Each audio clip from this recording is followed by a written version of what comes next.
तो यहाँ पे आपके पास 2 इयर्स की बात हो रही है, कंपाउंड इंटरेस्ट दिया हुआ है इतना। तो फिर से यहाँ पे हमें क्या गिवन नहीं है, प्रिंसिपल गिवन नहीं है, अमाउंट गिवन नहीं है। 2 साल की टेबल बनाई है। 2 साल की जब टेबल की बात करते हैं, 2 वर्ष की, 2 वर्ष की बात करते हैं, तो ये टेबल बनती है। रेट ऑफ इंटरेस्ट क्या है, 5% है, तो ये आएगा 1/20, है ना। तो मैंने आपको बताया था जो ऊपर वाली वैल्यू है इसको यहाँ बिठा दो, यहाँ से नीचे वाली वैल्यू को मल्टीप्लाई करो, तो ये कितना आएगा 20। तो यहाँ 20, तो यहाँ 20 क्योंकि इक्वल, फिर यहाँ फिर से 20 का मल्टीप्लाई, तो ये कितना आएगा 400। अब ये रेशियो आपको मिल गया। अब उसने जो कंपाउंड इंटरेस्ट दिया हुआ है, यहाँ पे जो मुझे कंपाउंड इंटरेस्ट की यूनिट मिली है रेशियो की, वो मिली है कितना, 41। क्या मिली है, 41।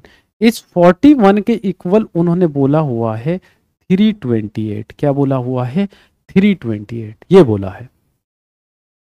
अब इसका मतलब क्या है, कितने का मल्टीप्लीकेशन है ये, 8 का। तो आपका पता है अगर मैं इसकी बात करूंगा तो ये भी 8 के मल्टीपल होगा, ये भी 8 के मल्टीपल, ये भी 8 के मल्टीपल, ये भी 8 के मल्टीपल। तो यहाँ पे क्या होगा, 3200 हो जाएगा। अब पूछे क्या है वो आप देख लीजिए, क्या पूछा है। तो यहाँ पे आपसे सम पूछा है, प्रिंसिपल पूछा है, तो ये आपका आंसर हो जाए।